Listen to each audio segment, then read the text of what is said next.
metros, aproximadamente.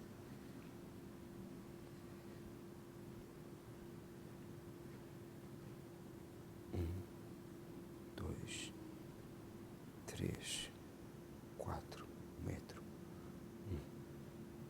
2, 3, 4, 2 metros. 2, 3, 4, 3 metros. Eu estou aqui há 32 milhões de segundos. 15 metros quadrados. Se eu tiver percorrido esta diagonal 10 vezes por dia, terei andado 21 quilómetros nesta sala. Não vejo a minha mulher e os meus filhos há 32 milhões de segundos.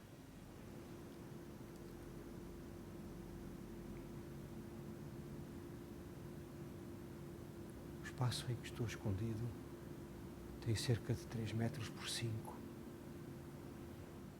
Fica a informação para a memória futura. Não sabemos ainda o que é que me vai acontecer. É importante que se saiba que estou aqui sem culpa formada. É importante que se perceba porquê. Eu estou preocupado porque ainda não chegaram os mantimentos.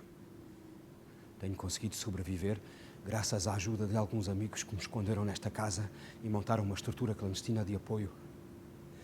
Entre os cabrões da polícia política, a DISA, corre a ideia de que eu poderei estar morto. Por enquanto, nem a Helena, a minha mulher, sabe do meu paradeiro, ou mesmo se eu estarei vivo. É melhor assim. Está ela mais segura. E eu também. Os nossos 2 filhos foram a Portugal visitar os avós e eu dei instruções para que não voltassem. Sei que alguns dos meus camaradas da revolta ativa foram presos. O Gentil Viana foi torturado. Sei que outros estão no estrangeiro. Era bom que chegassem mais livros também. Começo a ficar angustiado. Preocupa-me uma certa falta de vontade de agir. Às vezes penso que gostaria de ter aqui um guarda prisional a dar-me cabo da molécula, como nos tempos da PIDE. Pelo menos tinha horários e uma voz humana. Foda-se. Foda-se.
Bem,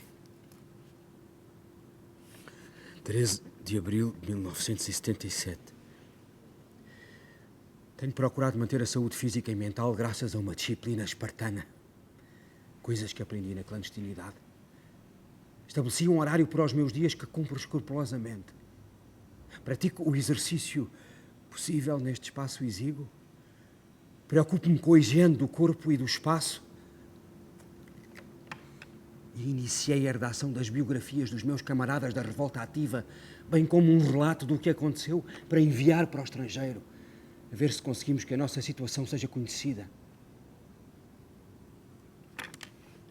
No início de 74, lançámos um amplo debate dentro do MPLA. Pretendíamos discutir, entre outras coisas, o excesso de poderes centrado na figura do presidente Agostinho Neto, o presidencialismo absoluto, bem como alguns problemas operacionais da luta pela independência. Chamámos a esse grupo de revolta ativa. A revolta ativa foi desde a sua formação recebida com grande hostilidade por parte da facção afeta ao presidente Neto.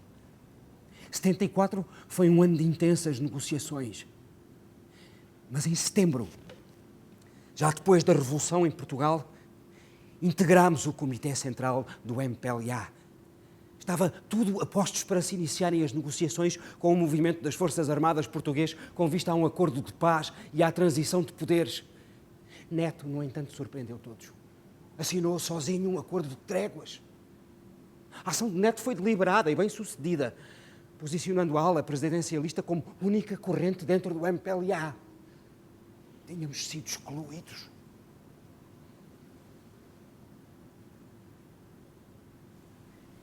Regressei a Luanda depois de 13 anos no exílio, na Argélia e no Congo, Brazzaville. Vim com a minha mulher, com os meus 2 filhos e com alguns dos meus camaradas da revolta ativa. Outros viriam a juntar-se a nós apenas no ano seguinte. Ainda tentámos dinamizar o pensamento político da revolta ativa, mas fomos compreendendo que a situação não era favorável à existência da nossa facção. Entretanto, a perseguição agudizou-se. Começámos a ser chamados de fracionistas. Fomos alvo de um conjunto de acusações injustificadas. Nito Alves, o recém-nomeado ministro da Administração Interna, Nito Alves, em particular, tomou como missão perseguir os fracionistas. Fez um conjunto de acusações públicas que mais não eram do que apelos à nossa eliminação. A coisa foi de tal ordem que nos últimos meses nos víamos obrigados a dormir em casas diferentes todas as noites. No ano passado dirigimos uma carta ao presidente Neto, reconhecendo a mudança da conjuntura nacional e propondo a nossa reintegração no MPLA como militantes de base. A resposta não foi a que esperávamos. E a 13 de abril de 1976, há exatamente um ano atrás, a polícia do regime, a DISA, iniciou a prisão dos camaradas da revolta ativa. Mas eu consegui fugir. Por isso estou aqui. Fracionistas, camarada presidente. É exatamente o quê? Isso que estávamos a fracionar é exatamente o quê, camarada?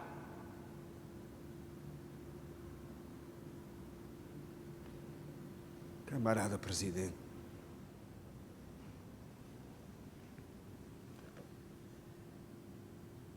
Eu lembro-me de conhecer em 59. Tinha eu saído da prisão. Com 24 anos, eu sabia que estava a participar em algo maior do que eu. Eu estou a ver-te, com a tua mulher e o teu filho ainda bebé no colo. Nessa altura, acreditávamos na chegada de uma Angola independente para os teus filhos e para os meus. Acreditávamos numa terra que seria nossa. Eu sempre acreditei que por um processo de dialética as coisas avançariam para algo melhor.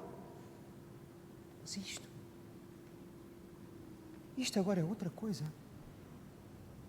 Camaradas que comigo lutaram contra a opressão colonial pertencem agora à polícia política do Estado angolano independente. Esses camaradas mesmo, com quem tantas vezes eu reuni no tempo da militância. Pode acontecer muita coisa, camarada. Pode acontecer muita coisa, mas essa traição retira sentido à luta que fizemos. Já não estamos a lutar por uma causa, ultrapassando obstáculos comuns, mas sim a destruir um ideal.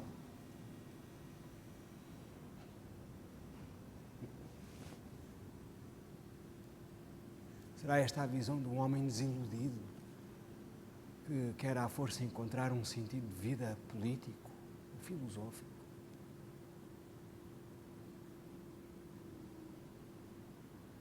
Terei sido ingênuo. Ou estarei apenas desesperado e melancólico, a ceder à solidão e ao isolamento?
Deite-se no solo, barriga para baixo, tendo os braços esticados ao longo do corpo, as palmas das mãos no solo.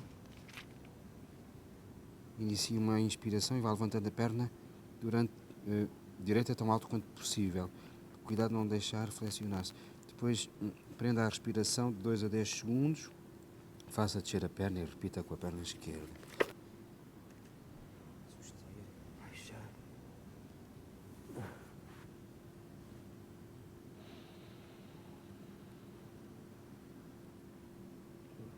2, 3, 4.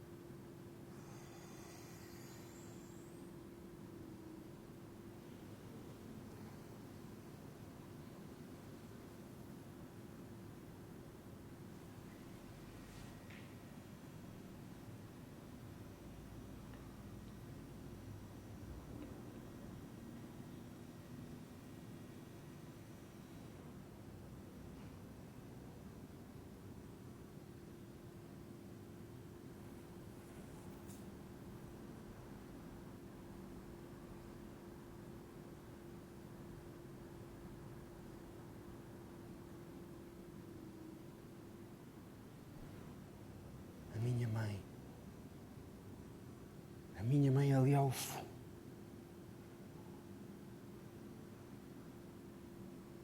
Eu devia ter uns 5 anos. Lembro-me de ver um homem negro a fazer uma cadeira de vima à porta de nossa casa. Nós vivíamos numa casa pobre, logo a seguir à fronteira de asfalto. Depois começavam os moceques. Há 3 anos, quando eu regressei a Luanda, o que a cidade tinha mudado. Eu sentava-me nessa cadeira de vinho, num canto da sala, e ficava a ver a minha mãe a preparar os vestidos das senhoras da cidade. A maioria das senhoras que lá iam eram brancas, mas também lá iam senhoras mulatas. O calor que fazia dentro de casa. E o barulho. As casas.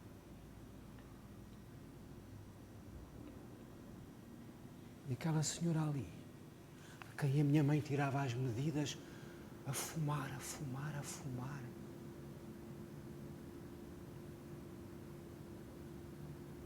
Meu pai saía de casa muito cedo, voltava tarde. Nós punhamos armadilha para pássaro nos campos, fazíamos papagaios de papel, víamos as revistas que nos chegavam do consulado britânico com notícias da Segunda Guerra. O meu primo Bino fazia réplicas dos aviões em Bordão e nós no quintal bombardeávamos as posições inimigas com bolas de algodão a arder que atirávamos desses aviões. Da sala vinha a voz do Fernando Peça nos noticiários da BBC. O meu pai ia marcando as posições das tropas inimigas e dos aliados num mapa sobre a mesa da sala de jantar. Aquela senhora olhava-me, fumava. Como é que te chamas? Perguntou-me. E eu, a olhar para a sua cara seca, sulcada de rugas, a bocarra cheia de fumo, e a pensar, deve ter 1000 anos. Então, Adolfo, diz à Dona Maria Russa que já andas na escola. Fugi. Tive medo que me quisesse beijar. Que cara era aquela, tão marcada? Ninguém sabia quem eram, porque chegavam. Que crime os tinha atirado para as colónias? Havia um código de silêncio sobre os degradados da metrópole. Os grandes navios ancoravam a uns 2 quilómetros do porto de Luanda. O transbordo era feito nos gasolinas, uns pequenos barcos que traziam e levavam as pessoas até esses navios. Uma vez eu subi por uma escada de corda, a bater nos costados de um desses prédios flutuantes. Os colonos iam a bordo beber cerveja gelada. Estar num bar de um navio era como estar no estrangeiro. outras línguas, roupas diferentes. O que é que queres beber? Perguntou-me o meu pai. Do convés, eu olhei a Baía de Luanda com uma garrafa de gasosa estrangeira na mão. Dali eu pude ver, quase em frente a mim, a casa de reclusão militar, onde anos mais tarde eu ficaria preso. E do meu lado direito, a ponta da ilha de Luanda, lugar de aventuras da minha adolescência, as palmeiras da Avenida Marginal, a fortaleza de São Miguel, a ponta da Mãe Isabel. E lá no alto, bem no alto, o Liceu Salvador Correia. Foi ali, na rampa do Liceu, que iniciámos muita da nossa atividade subversiva. Éramos uns miúdos a falar de literatura, de filosofia, música. O Gentil vivia na rampa. Vivia no lado direito da rampa. Gentil Viana. Gentil Viana. Aqui. Gentil Viana. Nascido a 13 de novembro de 1935, tem sido uma das figuras maiores dentro do MPLA. O tempo lhe dará o reconhecimento merecido. Não. Os livros de história lhe darão, a seu tempo, o reconhecimento merecido. Estudou Direito em Lisboa e deu os primeiros passos políticos ligado à Casa dos Estudantes do Império. Em 1961 foi um dos organizadores da fuga dos estudantes africanos de Portugal e em 62, num debate com o Viriato da Cruz, avança com um plano de dinamização da guerrilha no interior angolano, bem como estratégias de ação para os militantes no exílio. É esta a inteligência suprema do Gentil, a sua capacidade de criar estratégias na relação com o todo. Uma vez, estávamos nós numa dessas nossas tertúlias de adolescentes, o Gentil trouxe-nos uma história que tinha lido num manual de filosofia, um texto de Platão. Era assim: há muitos anos, no reino da Lídia, na Ásia Menor, um pastor chamado Giges andava pelos montes a apacentar o seu rebanho, quando de repente se apercebeu que as nuvens ficavam muito escuras e logo começou a chover uma chuva imensa como ele nunca antes tinha visto. Logo essa chuva também terminou. Assim que essa chuva terminou, Giges reparou que tinha sido aberta uma fenda na terra. Ele era curioso e entrou para o interior da terra através dessa fenda. No interior da terra, ele viu ao longe um cavalo prateado, grande, com portas e janelas. Começou a correr em direção a esse cavalo. Não resistiu. Abriu uma das portas e entrou lá dentro do cavalo. No interior, ele viu uma figura humana, nua, deitada, aparentemente morta, e com um anel de ouro numa das mãos. Um anel que tinha uma pedra vermelha. Giges olhou em seu redor, não viu mais ninguém. Então ele agarrou esse anel e começou a fugir de dentro do cavalo com um anel na mão. Fugiu de dentro da terra. Ele já estava ao pé das suas ovelhas. Nesse dia Giges tinha uma reunião com os outros pastores. Ele estava todo contente com o seu anel, trocava de dedo, rodava a pedra. E aí ele apercebeu-se que se a pedra ficasse voltada para a palma da sua mão, ele ficava invisível, bastando-lhe apenas rodar a pedra de novo para fora da sua mão para ser visto pelos outros pastores. Umas semanas depois, Giges teve de se deslocar ao palácio do rei. Ele levou consigo o seu anel. Uma vez no interior do palácio, Giges rodou a pedra do anel para a palma da sua mão, tornando-se invisível. Nesse estado, ele violou a rainha, matou o rei e usurpou o poder.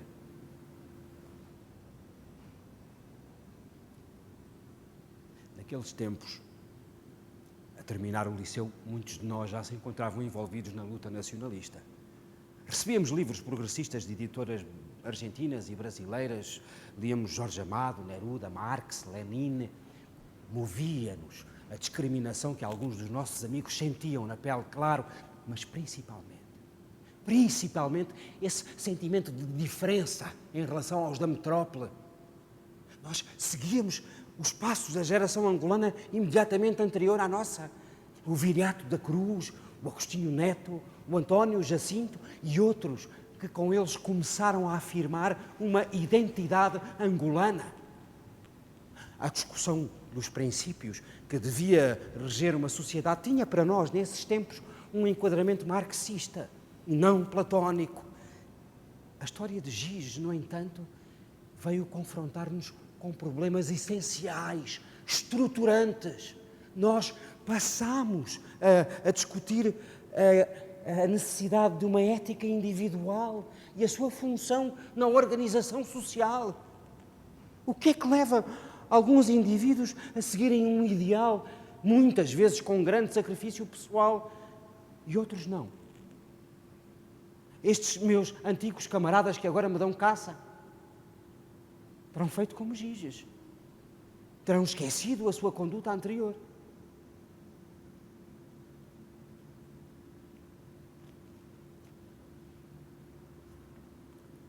Na altura dos acontecimentos do 4 de fevereiro de 1961, eu estava a trabalhar para a Companhia de África Ocidental Portuguesa, a CAOP.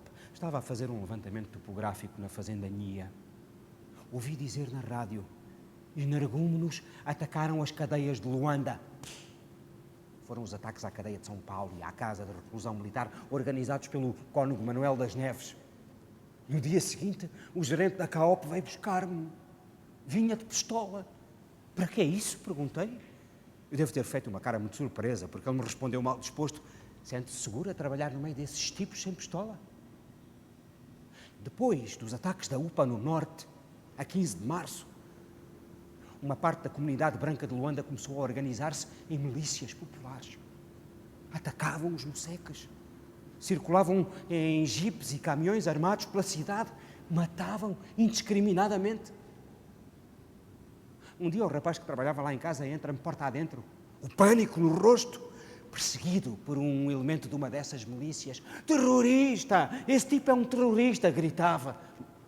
No quarto estava a Helena com o meu filho, Mário Jorge, que era ainda bebê, nem um ano tinha. Eu via a espreitar, fiz-lhe sinal para que se escondesse. O homem especado à minha frente, os olhos brancos de raiva, e eu, terrorista. Mas qual terrorista? Este rapaz trabalha aqui em casa. Ele era um miúdo, tinha 17 anos. Filho da puta, ele estava a provocar-me ali fora. Deve ter havido um mal-entendido. Isso já passou. Ele deve ter querido dizer outra coisa. Eu mato-te. Eu percebi que não podia fazer nada. O homem babava de ódio. Ouça, este rapaz, ele não é terrorista nenhum. Ele é bom miúdo e trabalha aqui em casa. O tipo passa-me à frente e dá-lhe uma bofetada. Eu ardia por dentro. Pronto, já chega. O senhor já tem o que quer, agora vá-se embora, vá. Já está contente? Vá-se lá embora. Ele começou a sair. Vocês são amigos dos pretos? Um dia, quando eles vos entrarem em casa e vos cortarem o pescoço, venham cá pedir ajuda. Viu-o a entrar no jipe, a desaparecer no escuro. Voltei-me para o rapaz. É impossível descrever a humilhação nos olhos daquele miúdo. Sentei-o. Ele deu-te uma bofetada. E eu não pude fazer nada. Eu poderia ter pelejado com ele, mas aí ficaríamos os dois em perigo. Se eu não o tivesse deixado contentar-se com essa estalada, ele voltaria mais tarde. Iria vingar-se. Ouve o que eu te digo. Um dia, estes brancos que estão aqui a mandar nesta terra, isto vai acabar. São bandidos. Agora tu e outras pessoas como tu têm de ter cuidado. O meu coração está contigo e quer agir, mas agora é a cabeça que tem de mandar. Não vale a pena ripostar nem provocá-los, porque senão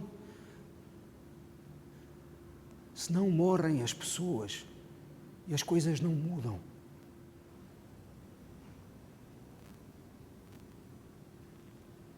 A desonra, a indignação que aquele rapaz deve ter sentido.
Desculpa, isto de estar assim, uma desarrumação.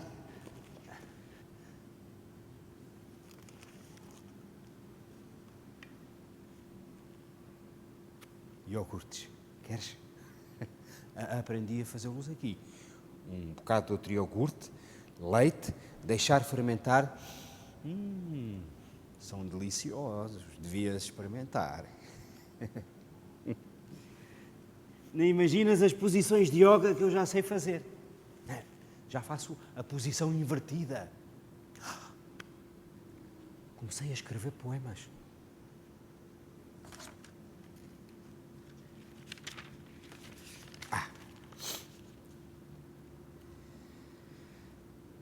Neruda, Mayakovsky, Pulitzer, Lenin, Eluard, Amado, Marx, Guilhem, Engels, Mao, Pereira Gomes, Aragon.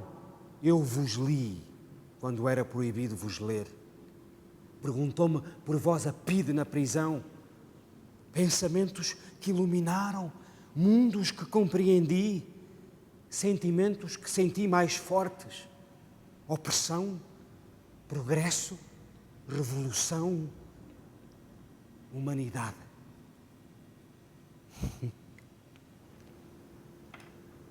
Ando entretido com a leitura do Garcia Marques, Os 100 Anos de Solidão.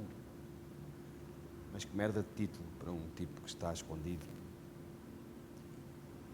O realismo mágico aplica-se bem à Angola, não achas? Bem longe do nosso Jorge Amado. E tu?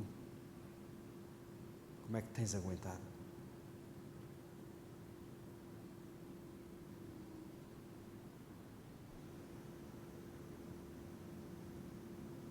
Tens conseguido falar com os nossos filhos lá em Portugal? Coitado do Mário Jorge. Portugal é tão conservador para ele. E a Tunica, como é que ela está? Tu tens de ter paciência, tu não lhes podes dizer nada. Eu sei que é duro saber que eles pensam que eu estou morto, eu sei, mas é melhor guardares o segredo. Eu vou confessar-te uma coisa. Sabias que quando chegaste a Luanda, vinda de Portugal para vires viver comigo, eu não tinha nada preparado. Eu era mesmo uma besta. Foram o Luandino e os nossos compadres que arranjaram as mobílias para a nossa primeira casa, se não tinhas vindo dormir no chão de uma casa vazia. Que estranho que deve ter sido para ti. Se isto correr mal, eu quero que saibas como te admiro, como te estou grato pelo teu apoio, pelos nossos filhos, pela forma como tens lidado com tudo isto.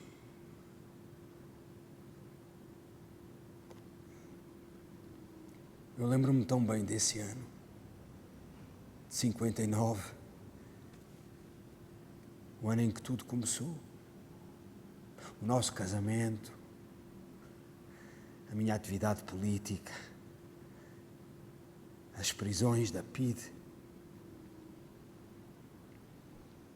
A Lena ficou à minha espera no cinema. Íamos ver As Bruxas de Salem. Esperou várias semanas com os nossos compadres sem saber o que me tinha acontecido. Filhos da puta! Filhos da puta! Apanharam-me de carro à saída do trabalho. Adolfo Maria, Polícia Internacional, entre. Prenderam-me por suspeitas de ligação ao Partido Comunista Angolano. Levaram-me para a cadeia de São Paulo. Pensando bem, eu já estive em sítios bem mais pequenos do que isto. 2 metros por 1,5 metros. Uma tábua que servia de cama. Uma sanita com outra tábua por cima que servia de minha secretária. Quando havia transferência de presos, eu punha-me de pé em cima da sanita e espreitava lá para fora por um gradeamento a ver quem é que tinha sido preso ou se alguém tinha sido libertado. À esquerda, o escrivão sentado, de pé, se ir andando de um lado para o outro, o inspetor Lontrão, nome adequado à figura e personalidade. A sua secretária em frente a mim. Eu de pé, no centro da sala. Uma luz incandescente, deprimente no meio da sala. Toda a encenação do interrogatório da Polícia Internacional. Entra o chefe, São José Lopes. Ah, este é que é o Adolfo Maria. É pô-lo a cantar. Tudo o que este menino sabe cá para fora. A cantar. A cantar. Depois sai. O Lontrão, que era um tipo enorme, olha-me inquisidoramente. Vamos, vamos. Já viu que o meu chefe está chateado, você não me vai querer ver chateado a mim também, pois não? Diga lá então quando é que aderiu ao Partido Comunista Angolano. Eu não sei do que é que o senhor inspetor está a falar. Nós vamos fazê-lo lembrar-se. Quem é que o contactou? Quais é que foram as tarefas que lhe deram? Eu já disse ao senhor inspetor que eu não sei qual é o assunto de que está a falar. Mandou-me de volta à cela. A cabeça às voltas.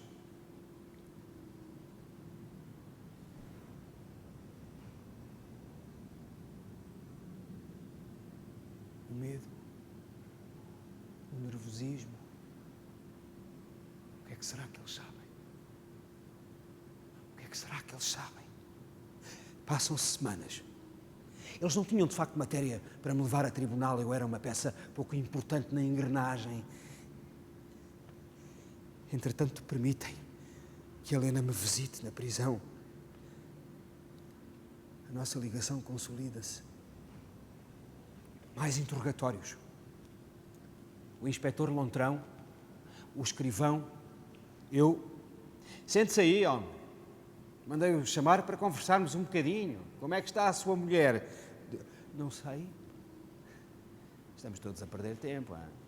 O senhor está a perder tempo, eu estou a perder tempo. Nós podíamos acabar com isto rapidamente. Você voltava para a sua mulher, seguia com a sua vida, hein?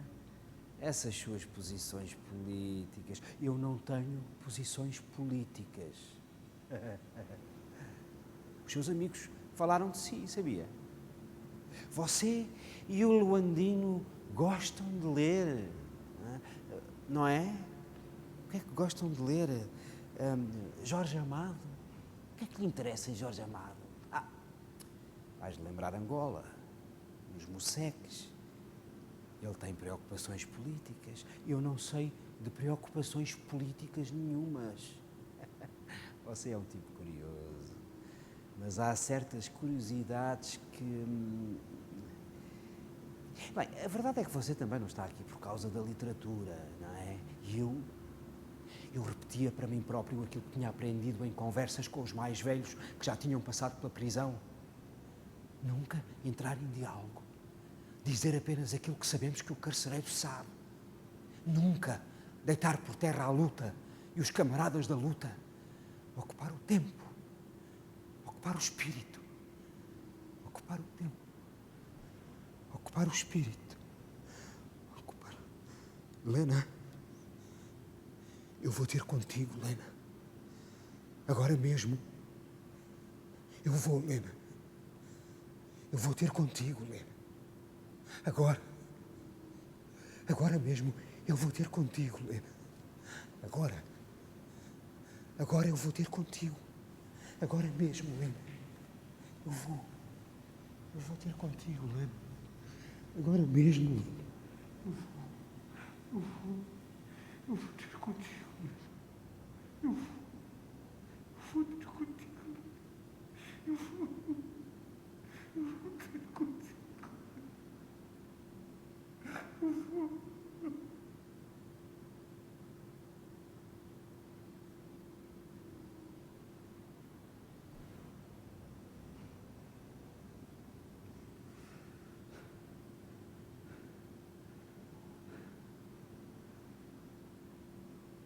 Sentes? Sentes os meus fluidos de energia e pensamento a chegarem a ti? Sentes? Sentes?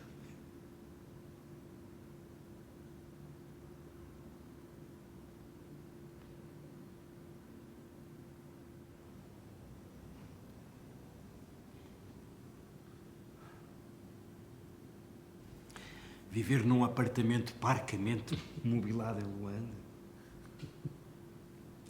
Tanto tempo passado longe dos filhos.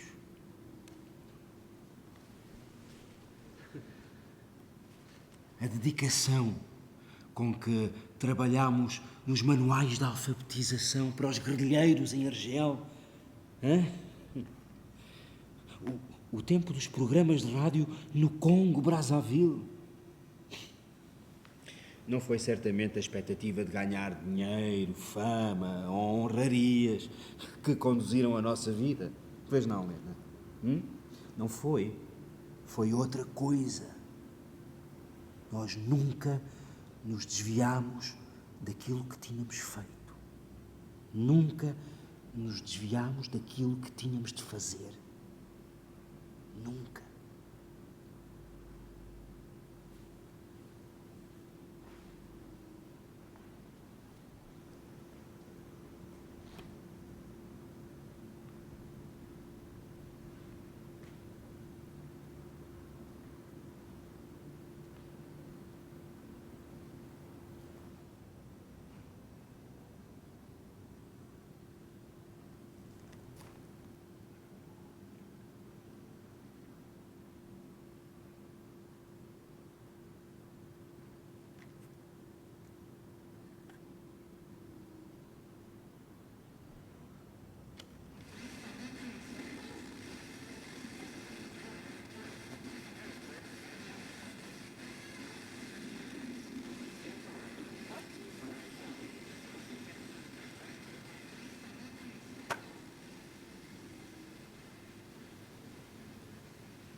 Mãe, as férias em França foram muito boas.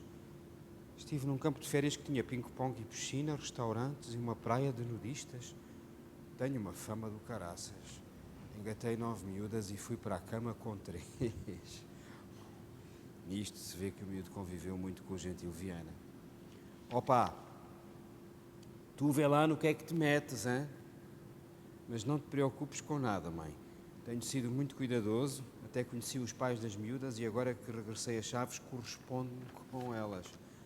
Na escola tenho tido muita atividade política. Aqui em Portugal agora apareceu um movimento de extrema-direita chamado Mirne. O país está em risco de ser tomado pelos reacionários. Entre os estudantes de esquerda organizámos uma brigada de luta antifascista. E se esses gajos aparecem aqui, vamos arriar-lhes. Porra, o miúdo não brinca, hein? Pensámos em criar um boletim informativo ao estilo do que o pai, o Pepe Tela e a Céu faziam quando estávamos na Argélia. Tu, mãe, também trabalhaste nisso. A história de Angola e os manuais de alfabetização dos guerrilheiros. Mas tenho muitas dúvidas sobre a eficácia real dessas ações.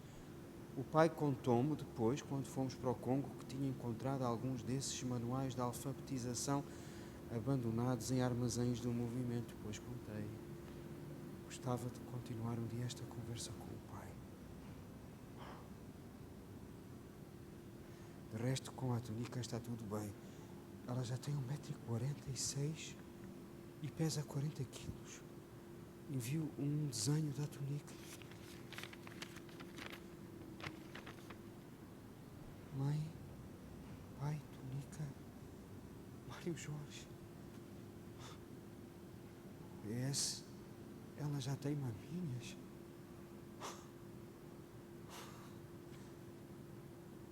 A túnica já tem 1,46 m. 1,46 m. Túnica.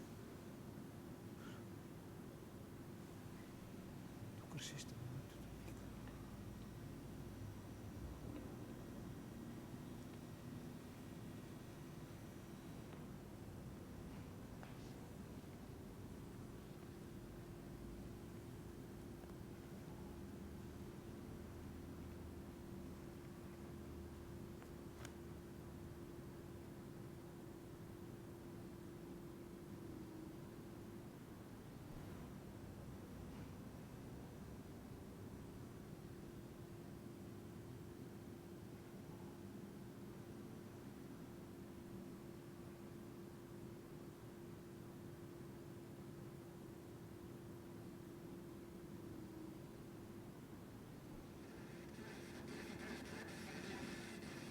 O povo de Angola sentiu na carne os crimes perpetrados por assassinos profissionais e dirigido pela corja ambiciosa e oportunista de Nito Alves e José Van Dunen.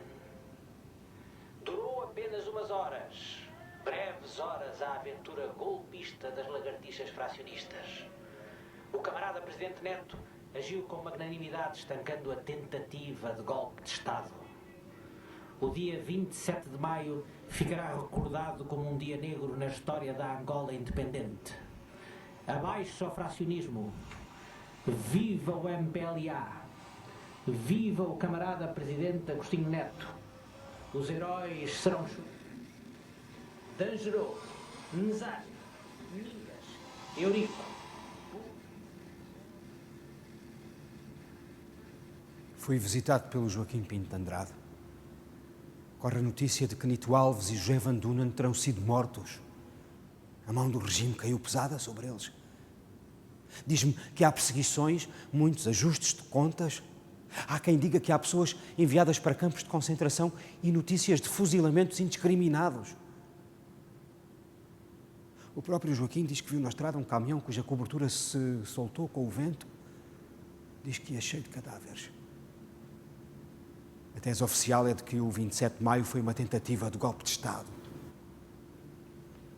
Nito Alves, esse que nos perseguiu chamando-nos de fracionistas, é agora ele próprio acusado de fracionismo pelo regime e eliminado.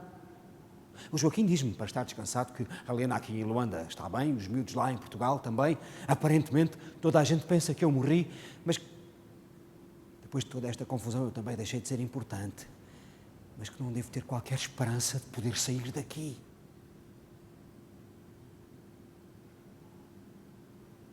Desapareceu o nosso principal perseguidor. Mas a situação da revolta ativa continua na mesma. A Maria do Céu e o Mário Pinto de Andrade vão ter de continuar exilados. O Gentil Viana e outros camaradas vão ter de continuar presos. E eu...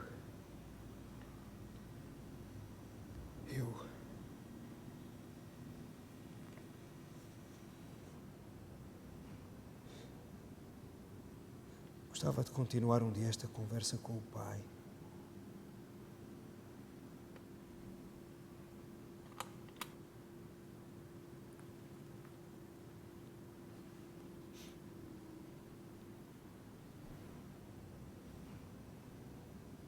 Viajámos 4 horas de caminhão. Depois, mais 4 horas a pé. Fardados, de arma na mão e com uma mochila às costas, cheia de víveres para os nossos camaradas da base Enérgico. Levo comigo o meu gravador de fita. O Mayombe vai surgindo à nossa frente como uma catedral. Viajamos em pequenos grupos, separados por umas centenas de metros. Uma camada de folhas em decomposição cobre o chão, tornando-o fofo e exalando o intenso cheiro a bolor. As copas das árvores fazem uma densa malha, impedindo-nos de ver o céu. É escuro. Base enérgico. Estamos a poucos quilómetros da fronteira com Cabinda.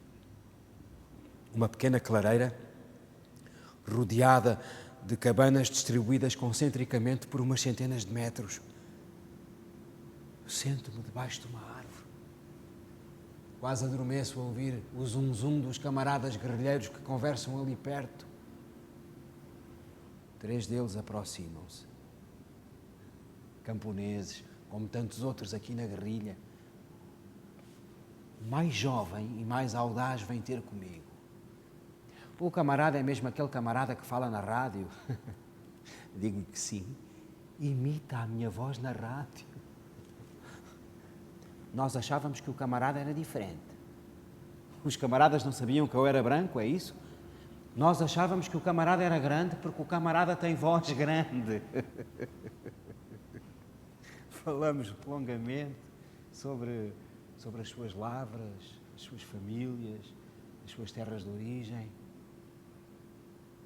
3 dias passam. Vou fazendo entrevistas, gravando. Apercebo-me de problemas no acampamento. Equipamento desviado, desentendimento entre os guerrilheiros, atrasos nas tarefas do dia-a-dia, indisciplina, faltas à parada. 2 dias mais. Madrugada. Preparo-me para a minha partida. O camarada mais jovem, com quem falei à chegada à base, aproxima-se. Percebo que alguma coisa o preocupa. Camarada Adolfo. O camarada acha que vamos conseguir vencer o imperialismo americano. Como assim? Pergunto. Eles estão a apoiar os tugas. Eles vão nos dar cabo. Não é bem assim. Você já viu o que está a acontecer no Vietnã. Estão a levar porrada, mas eles têm avião. Eles têm aviões. E nós também vamos poder ter um dia. Como é isso? De onde é que esse avião apareceu? Vão nos apanhar. Quando o inimigo ataca com tanque, a gente tem que fugir. Aproximo-me. Isso é verdade. Sabemos qual é a força do inimigo. Agora, o importante é saber qual é a nossa força. Quer dizer que tem que ter gente preparada. E ter gente preparada é ter gente preparada na cabeça e no corpo. Na cabeça é ter as ideias. Porquê é que a gente está a combater? Alguns guerrilheiros vão se juntando a nós. Nós estamos a defender a pátria do inimigo que está a explorar a nossa terra. Nós não queremos isso. Essas são as ideias. Você quer atacar um quartel. Vai lá com espingarda. Não. Tem canhão, B10, mas você sabe mexer no B10? Não. Só aquele camarada ali é que sabe. Então, e se aquele camarada morre? A luta vai parar? A luta vai parar se aquele camarada ali morre? Temos todos de nos organizar. Um movimento tem que se organizar para conseguir mais armamento. Os camaradas na luta têm que organizar as operações, mas para organizarem as operações, os camaradas têm de saber de matemática. E para saber de matemática, os camaradas têm de ter disciplina, frequentar a escola, na guerrilha, não faltar à parada. Os camaradas compreendem. Se não formos nós próprios disciplinados, como pode a luta avançar? Sou interrompido pelo guia, temos de partir. Despeço-me ali, no meio da natureza exuberante do Mayombe. O mais impressionante é o olhar daqueles camaradas e o calor das suas mãos quando se despedem de mim.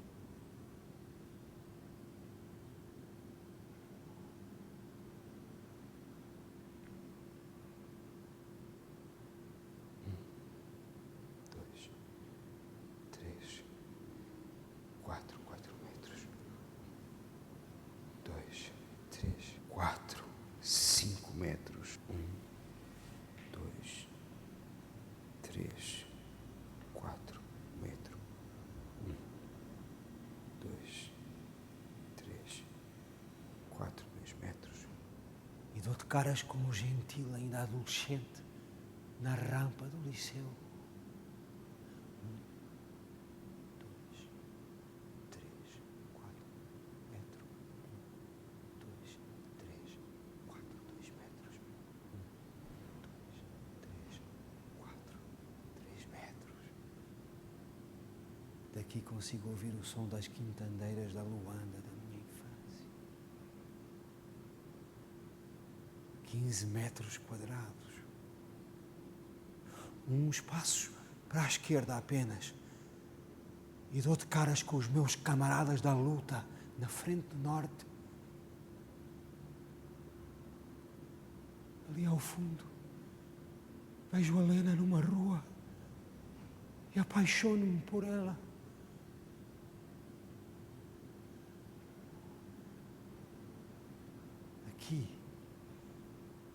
Aqui sou embalado pela trepidação do comboio, numa viagem por Argel que fiz com os meus filhos.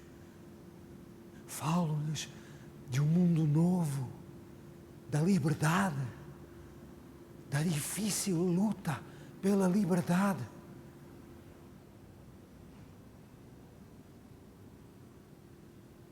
Luanda, 1978.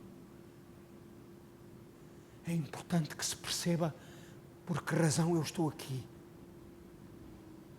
Estes 15 metros quadrados são uma parte do meu caminho. O caminho que eu escolhi.